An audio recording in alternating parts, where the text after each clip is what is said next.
Hello guys, welcome to the Kaushal ice.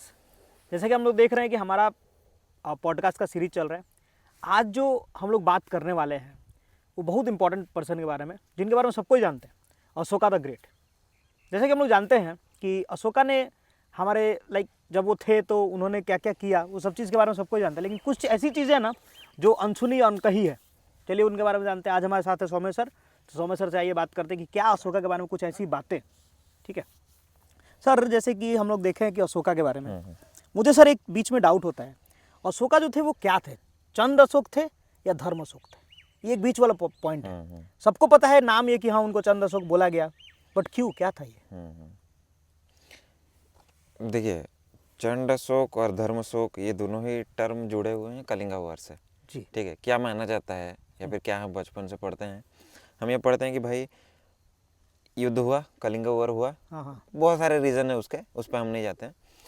युद्ध हुआ और फिर अशोक ने देखा बहुत सारे लोग मारे गए और बहुत सफरिंग, उन्होंने जब पेन ये सब देखा तो भद्रबाहु करके अच्छा, एक बुद्धिस्ट मॉन्क थे, उनके शरण में वो गए और फिर उन्होंने बोला कि आप बुद्धिज़्म को एक्सेप्ट कीजिए। ठीक है, अच्छा, तो वहाँ से फिर हम देखते हैं क्या, वो बुद्धिज़्म को प्रमोट करने लगे। अपने बेटा बेटी को भेज दिया Sri Lanka, south east Asia, China भेजा, बुद्धिज्म दुनिया भर में चारों तरफ उन्होंने भेजना स्टार्ट किया। तो अशोक ने अपने आप को अमर करवा लिया बुद्धिज़्म को वो करके, प्रीच करवा के। ठीक है, तो जब बाद में जब क्या हुआ, चाइना में बहुत चला बुद्धिज़्म, तिब्बत में बहुत चला, आज भी चलता है, चल रहा है। हाँ। तो वहाँ से बहुत सारे ऐसे ट्रैवलर्स हुए जो इंडिया आए, क्योंकि अशोक से ही बुद्धिज़्म फैला है जी, तो उनको बारे में ज़्यादा जानने के लिए मिडिवल इंडिया में, एंशिएंट इंडिया में बहुत सारे आए। उनमें से जैसे एक आदमी थे फा हियन करके, आप बहुत सारे नाम सुनेंगे, फा हियन, आई सिंह, हुएन सैंग, ऐसे बहुत सारे चाइनीज़ ट्रैवलर यहाँ पे आए हैं। तो जब वो आए तो फिर क्या हुआ कि उन्होंने जब ये कलिंगा वॉर के बारे में सुना, ये सब किया, तो वहाँ से बुद्धिस्ट लिटरेचर में हम देखते हैं, चाहे वो चाइनीज़ लिटरेचर हो, तिब्बती लिटरेचर हो या हमारा इंडियन लिटरेचर हो, ठीक है, जो सुत्त पिटक बोलते हैं जिसको, वहाँ पे भी क्या है कि लिखा हुआ है कि जब से कलिंगा वॉर हुआ, दो चीज़ें वहाँ पे मेंशन है। एक तो अशोक जो पहले चंड अशोक थे, अभी धर्म अशोक हो गए। जी, वही पॉइंट के सर। मेरे को भी थोड़ा ये था कि क्यों ये बदलाव हुआ, क्यों? हाँ, और दूसरा आप अगर देखेंगे जो लिटरेचर में मिलता है वो हमें कि भेरी घोष से धम्म घोष हो गए। अच्छा, भेरी घोष का मतलब है वॉर ड्रम। हाँ, समझ रहे हैं ना, जो वॉर ड्रम बजाता था उससे वो धर्म का ढोल बजाने लगे। हाँ, अच्छा, तो वो बोला जाता है धर्म को। एक्चुअली धर्म को पाली लैंग्वेज तब ज़्यादा चलता था सर, और बुद्धिज़्म जब स्टार्टिंग में आया तो वो पाली लैंग्वेज को प्रमोट करता था। ठीक है, ये सब क्यों करता था बुद्धिज़्म, हम थोड़ी देर बाद बात करेंगे जी। बट पाली लैंग्वेज को करता, तो पाली में धर्म को बोला जाता है धम्म। अच्छा, धम्म, तो इसी वजह से वो धम्म हुआ, तो धर्म की जगह पर वो धम्म हुआ। तो अब आगे क्या है कि तो दो चीज़ें बोली है कि चंड अशोक से धर्म अशोक हो गए और भेरी घोष से धम्म घोष हो गए जी। ये बोला गया। बट जब सर ये माना जाता था, बट जब सर एक्चुअली में रिसर्च हुआ उस पर, तो सर हमें ये पता लगा, नॉर्मल स्टोरीज क्या बोलते हैं कि कलिंगा वॉर हुआ, उसके बाद अशोक ने बुद्धिज्म चेंज किया अपने आप को। जी, बट सर कलिंगा वॉर से 3 साल पहले ही उसने बुद्धिज्म को एक्सेप्ट कर लिया था। ओके, समझ मतलब उनके दिमाग में ऑलरेडी ये धर्म वाली बातें आना स्टार्ट हो गई थी पहले से ही। ओके, तो सर पहली बात तो ये कि अशोक ने कलिंगा वॉर के बाद अपना धर्म बदला बुद्धिज्म में, ये बहुत बड़ा डिबेट है और उसके ज़्यादातर प्रूफ्स हमें ये दिखाते हैं कि भाई नहीं, कलिंग वॉर से पहले वो बदल गए थे बुद्धिज्म में। अच्छा, ठीक है, वो पहला हुआ। तो अब क्यों वो धम्म को या फिर बुद्धिज्म को ही क्यों चूज़ करेंगे, आप सोचिए खुद। दो चीज़ें हैं ना। पहला सवाल तो ये उठता है कि भाई जब अशोक के दादाजी चंद्रगुप्त मौर्य, उन्होंने तो जैनिज्म का सेम क्वेश्चन अभी मेरे दिमाग में चल रहा था कि सर अभी उनके दादाजी जैनिज्म और ये बुद्धिज्म, क्यों? क्योंकि क्या होता है ना सर कि जब हम लोग जैसे फॉलो करते तो अपने पीढ़ी को फॉलो करते हैं। मेरे दादाजी जो किए वो पापा करेंगे, पापा जो किए वो करेंगे, तो ये क्यों था? देखिए एक बात, अगर अशोक में इतना, ये पहला सवाल है जी, जो हमने बात किया कि भाई चंद्रगुप्त मौर्य ने जैनिज्म को, तुम क्यों बुद्धिज्म पे जा रहे हो, पहली बात है ना। और अशोक के टाइम पे, दूसरा सवाल, अशोक के टाइम पे सिर्फ जैनिज्म बुद्धिज्म नहीं था सर, और भी माना जाता है इन दोनों को छोड़ के 63 दूसरे रिलीजियंस थे। जैसे अजीविका एक सेक्ट हो गया, ठीक है, नामधारी बोल रहा हूँ, सॉरी, अजीविका एक सेक्ट हो गया, उस तरह के सेक्ट्स बहुत सारे थे। तो स्पेसिफिकली तुम बुद्धिज्म को क्यों चूज करोगे, तुम्हारे पास 65 टोटल ऑप्शन है ना ऑलरेडी। और एक चीज है कि 65 थे, और एक चीज है कि ऑलरेडी आपके फैमिली में है कुछ जैनिज्म, फिर आप क्यों चेंज कर रहे हो, ये बात है। तो ये दूसरा सवाल हुआ। तीसरा सवाल ये आता है कि तुमने बुद्धिज्म को चूज़ किया, ठीक है, उसके पीछे पक्का कोई मोटिव होगा। आपको क्या लगता है, एक आदमी जिसने अपने 99 भाइयों को मारा, अगर स्टोरी के हिसाब से जाए तो 99 भाइयों को आपने मार डाला, तब तेरा मन नहीं बदला। ठीक है, एक बात। दूसरा, चाणक्य तो उनके कुलगुरु हुए जी, उनका स्टूडेंट इतना इजीली वो सब धर्म युद्ध विद्ध छोड़ के चलाएगा? जबकि चाणक्य अर्थशास्त्र में बोलते हैं बाय एनी मीन्स तुम्हें रूल करना है, सही वो एथिक्स वेथिक्स नहीं देखते, जो चाहिए वो चाहिए। आपको क्या लगता है वो इतना इजीली नहीं आदमी क्यों उनको चेंज करवाएंगे? हाँ, सही बात। हाँ। और नेक्स्ट लास्ट क्वेश्चन ये है कि क्या कलिंग वॉर पहला वॉर है जो अशोक ने लड़ा है? नहीं, है ना? और भी उसने बहुत सारे वॉर लड़े होंगे। उस समय क्यों नहीं हुआ? हाँ, उस समय क्यों नहीं हुआ? कलिंग में ही क्यों हुआ? तो ऐसे बहुत सारे सवाल हैं जी। और उन पे जब रिसर्च हुआ सर, जो एम्पिरिकल रिसर्च जो बोलते हैं, प्रॉपर हिस्टोरियंस बैठे उस पे रिसर्च करने, देखा गया, पता लगा, तो सर एक्चुअल रीज़न पता लगा हमें ये कि भाई ठीक है, हो सकता है एक रीज़न उनमें से हो सकता है कि तुम्हारा मन परिवर्तन हो गया हो, बट जो एक्चुअल रीज़न हो सकता है वो मौर्यन एम्पायर को बचाए रखना। अच्छा। पॉलिटिकल मोटिव था उसके पीछे। मतलब वो जानबूझ के वो रिलीजन को चूज किया, वो जानबूझ के बुद्धिज्म में गए, उन्होंने जानबूझ के धर्म को प्रीच किया। अच्छा, समझ रहे ना आप? हाँ। उसके पीछे पॉलिटिकल रीजन भी था, उसके पीछे इकोनॉमिक रीजन भी था, बट ये सब आम आदमी को नहीं समझ आएगा ना। वही चीज़ है ना, सबको पता है कि हाँ अशोका थे, अशोका द ग्रेट बोला जाता है, लेकिन क्या ऐसी चीज़ें जो उनको अलग बनाते हैं, जैसे आप बता रहे कि वो पॉलिटिकली भी सोच रहे थे, वही चीज़ पॉलिटिकली मोटिवेटेड होकर उन्होंने बुद्धिज्म को एक्सेप्ट किया था। समझ रहे आप ना? जी। हाँ। अब तो आप आंसर करते हैं जो सवाल था। हाँ। कि भाई क्यों बुद्धिज्म क्यों? ठीक है, देखिए कलिंग वॉर हुआ, स्पेसिफिकली उन्होंने कलिंग वॉर को क्यों चूज़ किया? क्योंकि सर कलिंग के अलावा और कोई इंडिपेंडेंट किंगडम तब इंडिया में था ही नहीं। अच्छा, पहली बात तो ठीक है। और सर आप देखिए मगध उनका जो किंगडम था, ओरिजिनल किंगडम जो था, और पाटलिपुत्र उनका कैपिटल था। तो उससे पहले जितने भी राजा हैं मगध के, आप अजातशत्रु को ले लीजिए, आप बिंदुसार को ले लीजिए, चंद्रगुप्त मौर्य को ले लीजिए, आप महापद्मानंद को ले लीजिए, आप शिशुनाग को ले लीजिए, सब ने ये कोशिश किया कि कैसे मैं अपना किंगडम को एक्सपैंड करूँ, बड़ा करूँ, है ना? जी। प्रॉब्लम कहाँ हुआ? प्रॉब्लम देखिए कहाँ हुआ। अशोक का पोजीशन को आप समझिए पहले, अशोक किस पोजीशन में है, तब आपको समझ आएगा क्या हो रहा है। अशोक के जो दादा हैं चंद्रगुप्त मौर्य, उनके बारे में बहुत कुछ लिखा हुआ है। ठीक है, जैसे हम इंडिका पढ़ते हैं, सबको पता, कॉन्टेम्परेरी लिटरेचर पढ़ते हैं, तो हमें मिलता है लिखा हुआ, जैन लिटरेचर में है क्या, चंद्रगुप्त मौर्य करके बोलते हैं, उनका सोर्स है, बट उनका बेटा बिंदुसार उसके बारे में सोर्स नहीं है। क्या हुआ? क्या हुआ होगा सर, बोलिए क्यों नहीं है? उनके पापा का इतना बड़ा इमेज बन गया कि उसके छाव में बिंदुसार मतलब चले गए, उनका नाम ही नहीं हो पाया, शैडो में उनको उनका वजूद पता नहीं चला। अब सर आप सोचिए, एग्जाम्पल लीजिए सर, पॉलिटिशियन क्यों वादा करते हैं ब्रिज बनाऊंगा? बताइए, क्योंकि वो रहेगा 50, 60, 70 साल, और वो उनका नाम चलता रहेगा। वो नहीं कर पाए, कौन? बिंदुसार।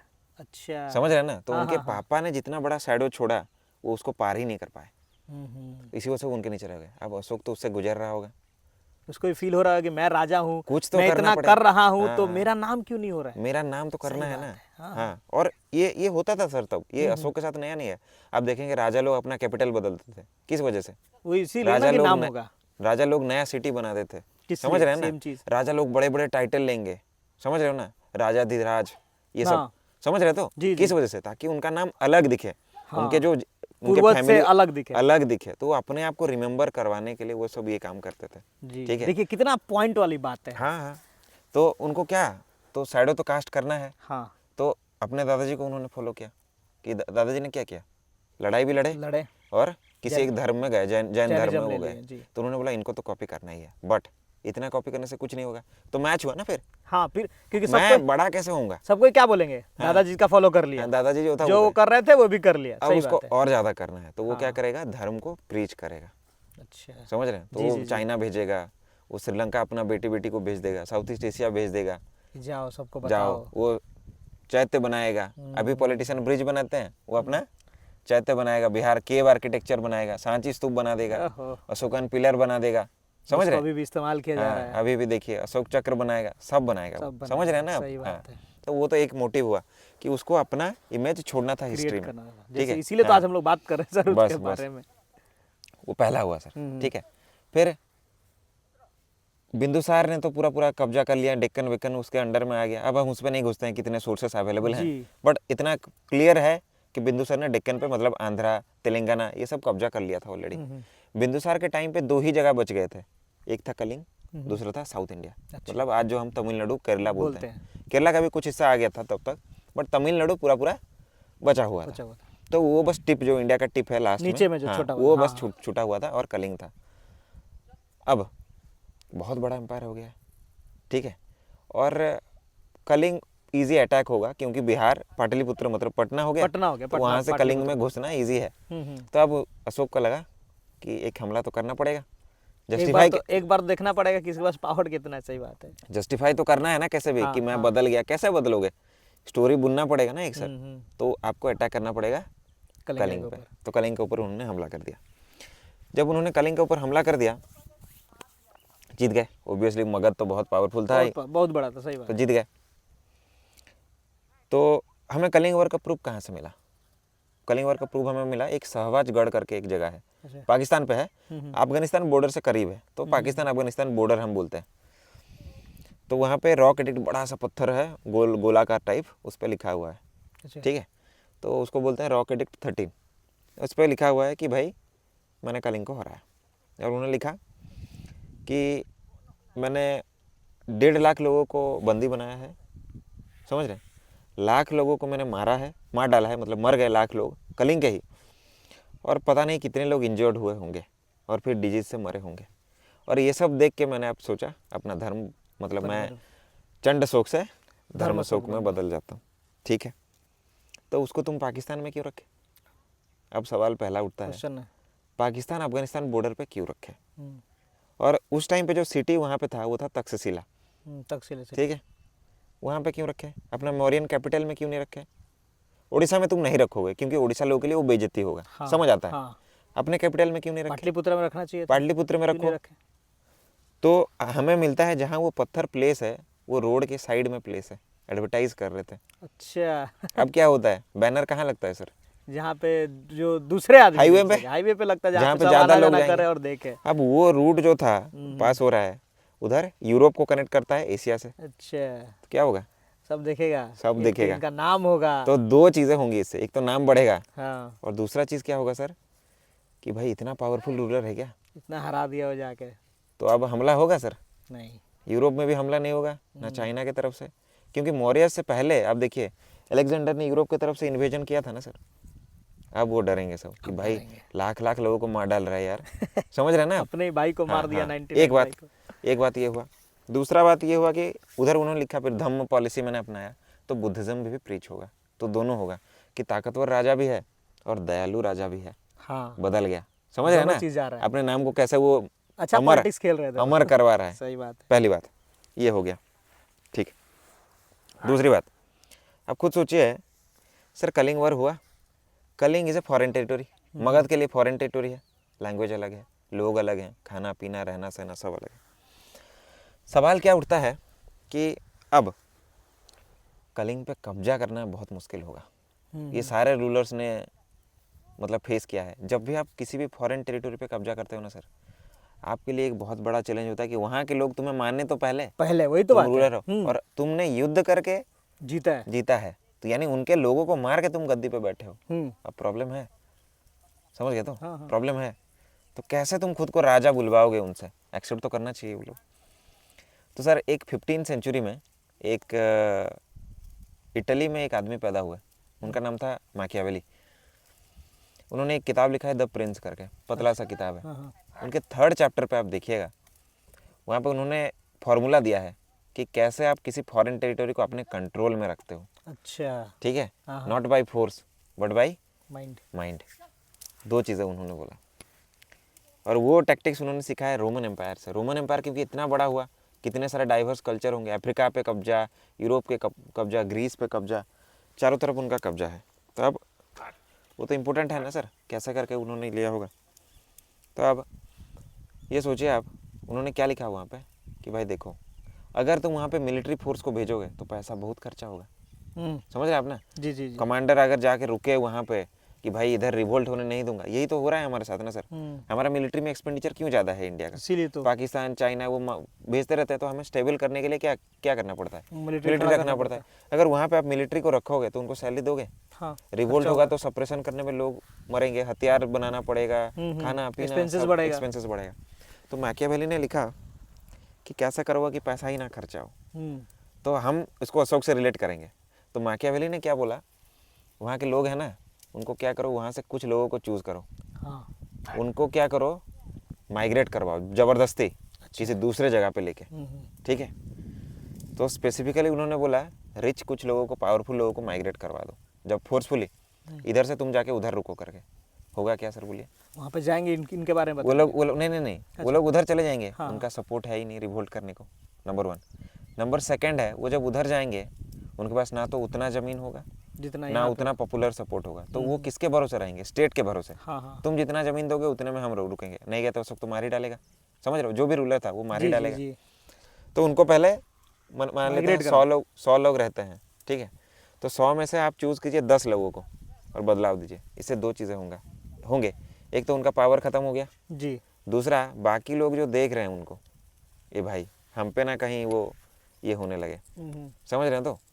तो ये सब प्रॉब्लम वहाँ पे हो सकता है। दूसरा चीज़ कि अब हम अशोक से कैसे रिलेट करेंगे? तो वहाँ पे अब जब हम सिमिलर जब देखेंगे, अशोकन 2 एडिक्ट हमें मिले उड़ीसा से ही। एक गंजाम से मिला, जौगढ़ जिसको बोलते हैं। हाँ। एक हमें मिला धौड़ी से।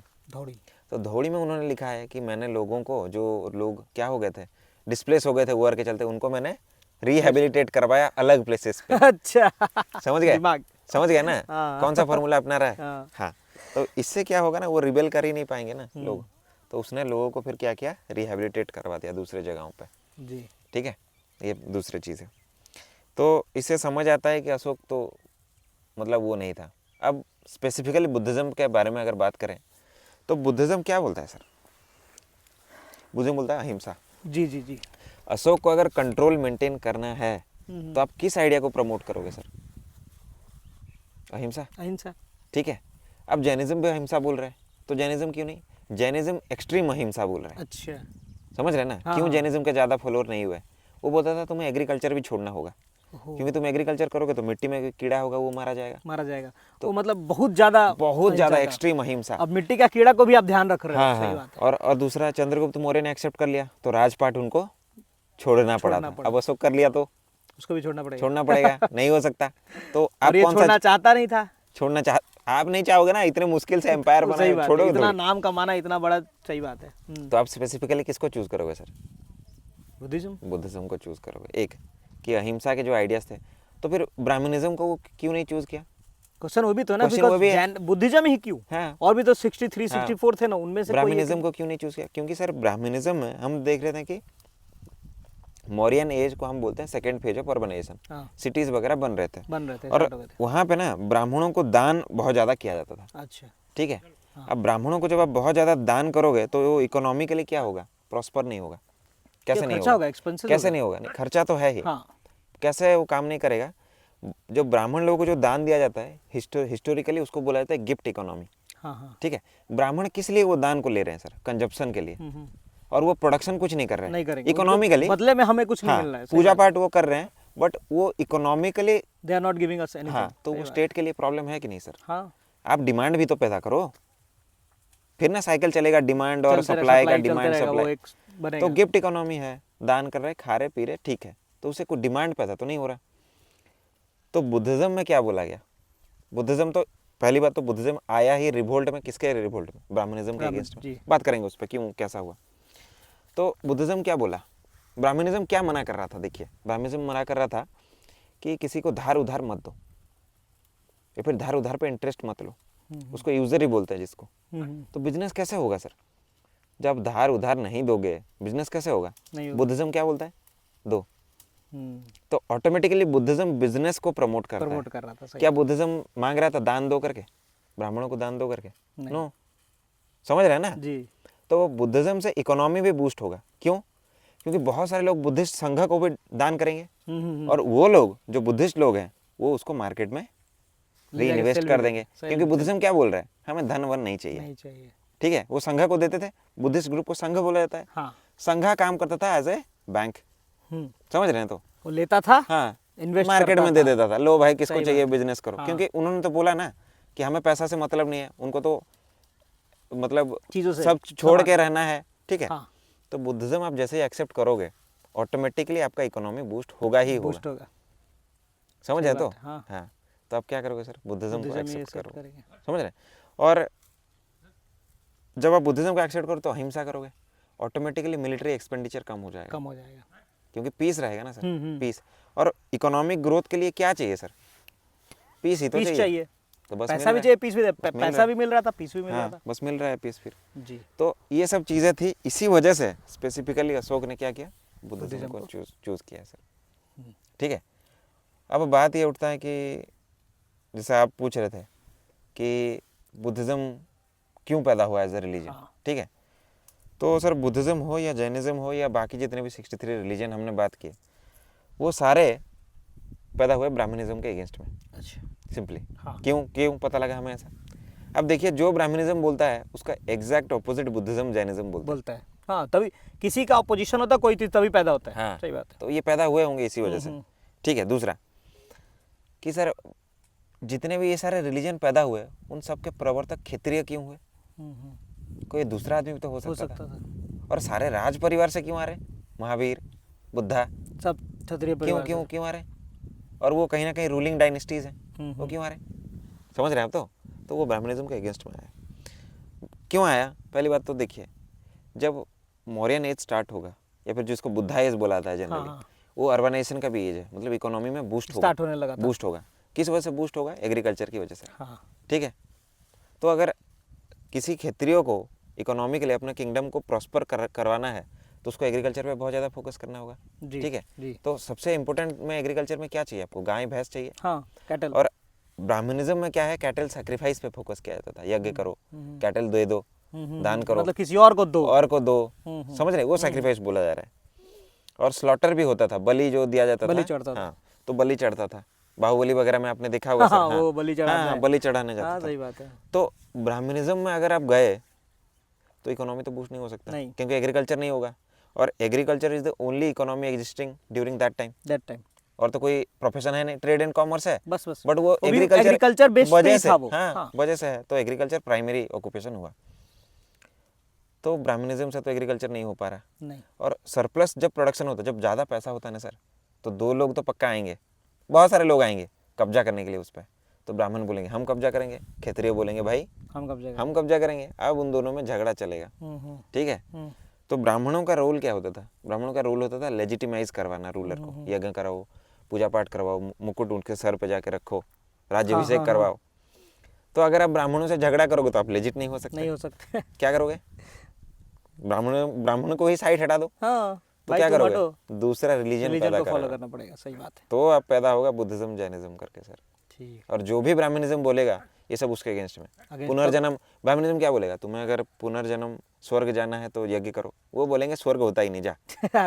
गलत साबित करे तभी तो इनको कोई फॉलो करेगा। तो जो भी ब्राह्मणिज्म बोलेगा आइडल वर्शिप, मूर्ति पूजा करना। हमने भी तो सर लास्ट हमारे वीडियो में हमने देखा था कि कैसे हमने देखा था कि बुद्ध भगवान कैसे वो भगवान बने, जब वो बोले कि भगवान है ही नहीं, प्रूफ किए तभी तो भगवान बने। तो ब्राह्मण को ये लोग कर देंगे प्रूफ, तब जाके ये रिलीजन आएंगे। बिल्कुल। तो सर जो भी आप देखेंगे ब्राह्मणिज्म में बोला गया उसका एग्जैक्ट ऑपोजिट बोला जाएगा बुद्धिज्म और जैनिज्म में। वो बोलेंगे सोल है, ये बोलेंगे सोल नहीं होता। वो बोलेंगे भगवान होता है, वो बोले भगवान नहीं होता। समझ रहे हैं ना आप? जी। तो सब उसका उल्टा बोला जाएगा। और बुद्धिज्म पैदा ही हुआ इसके अगेंस्ट में। तो ब्राह्मणिज्म बोलेगा पैसा लैंड नहीं करना, मनी लैंड नहीं मत करो। बुद्धिज्म बोलेगा करो, ठीक है। तो ब्राह्मणिज्म क्या बोलेगा कि ब्राह्मणिज्म में पूजा होगा तो दान चाहिए, दान करने के लिए क्या चाहिए? रिसोर्सेस। तो ऑटोमेटिकली रिसोर्सेस के लिए राजा क्या करेंगे? हमला करेंगे किसी दूसरे किंगडम पे। पैसा तो ज़्यादा चाहिए होगा। बुद्धिज्म क्या बोलेगा? दान ही मत करो। बुद्धिज्म बोलेगा चाहिए ही नहीं, ठीक है, झगड़ा क्यों करें? तो समझ रहे हैं ना सर, ऑटोमेटिकली। तो अशोक ये सबको ध्यान में रख रहा था, और अशोक को दिखा बुद्धिज्म अभी अगर मुझे कंसोलिडेट करना है अपने किंगडम को तो मुझे बुद्धिज्म ही चाहिए होगा। तो इसी वजह से वो क्या किया? बुद्धिज्म को एक्सेप्ट किया। बाद में वही बुद्धिज्म की वजह से मौर्यन डायनेस्टी डूब गया। समझ रहे हैं ना? जी। हाँ, तो क्या हुआ ना, जब कैसे डूबा कि उन्होंने क्या बोला? कि भाई चारों जगहों को मतलब बुद्ध प्रीच करो। हाँ, अब मौर्यन जो एम्पायर है वो तो आर्मी की वजह से ही बना था ना सर। आप खुद सोचिए, जब आप सारा वही तो कराते थे। आपका मेजर एक्सपेंडिचर कहाँ था? आर्मी में था, एडमिनिस्ट्रेशन में था। अब जैसे आप धम्म को प्रीच करोगे तो क्या होगा? मिलिट्री एक्सपेंडिचर कम होगा ऑटोमेटिकली, तो मिलिट्री आपकी क्या हो जाएगी सर? वीक होगी धीरे धीरे करके। सही बात है। एडमिनिस्ट्रेशन आपका धीरे धीरे करके वीक खराब होगा। होता जाएगा। सही बात है। और अशोक ने एक स्पेशल टाइप का ऑफिसर अपॉइंट किया हुआ था जिसको धर्म महामात्र बोलते हैं। अच्छा। जाके प्रीच करो करके। ठीक है। अब जब वो लोग चले गए, जैसे ही अशोक का सर डेथ होगा, आप देखेंगे 50 साल के अंदर अंदर मौर्य एम्पायर टूट जाएगा पूरा, टूटना स्टार्ट हो जाएगा। वो जो धम्म महामात्र को उन्होंने भेजा था, वो लोगों ने अपने पास पावर कॉन्सेंट्रेट करना स्टार्ट किया। क्योंकि अभी तो आर्मी बचा नहीं, क्योंकि सारा एक्सपेंडिचर धम्म की तरफ हो रहा है। समझ रहे हैं? सारा चीज वो लोग इस्तेमाल करने लगे। सारा चीज वेल बनाना, संघ बनाना, केव बनाना, कितना पैसा जा रहा होगा सर सोचिए। मिलिट्री में एक्सपेंडिचर कम हो गया तो मिलिट्री धीरे धीरे वीक हो गई और इसके वजह से डाउनफॉल हो गया। फिर डाउनफॉल हुआ, एडमिनिस्ट्रेशन वीक हो गया। मिलिट्री और एडमिनिस्ट्रेशन के वजह से ही तो मौर्यन एम्पायर एग्जिस्ट करता था। खत्म, तो मौर्यन एम्पायर भी खत्म। और भी रीजंस हैं, बट धम्म की वजह से भी, अशोक के धम्म पॉलिसी की वजह से भी वो बढ़ने का भी रीजन था और कहीं वो गिरने का भी रीजन था। तो अशोक ने एक्चुअली में धम्म को प्रमोट किया कंसोलिडेट करने के लिए। आप कितना खा लिए वो इम्पोर्टेंट नहीं है, कितना आप हजम कर पा रहे हैं वो इम्पोर्टेंट है। तो अशोक ने हजम करने के लिए, कंसोलिडेट, अपना पोजीशन को बचा के रखने के लिए धम्म पॉलिसी को सर प्रीच किया। तो जैसा कि हमने देखा कि कुछ ऐसी अनकही अनसुनी बातें अशोका के बारे में हमें पता चला कि सबको पता है कि अशोका बहुत द ग्रेट बोला जाता है उनको, लेकिन क्या सच में ये सब जो चीज़ें हमने डिस्कस किया ये किसी को पता था? इसी तरीके से वीडियो और आगे भी देखने के लिए हमारे चैनल को सब्सक्राइब करना ना भूलें and please do share and like the video.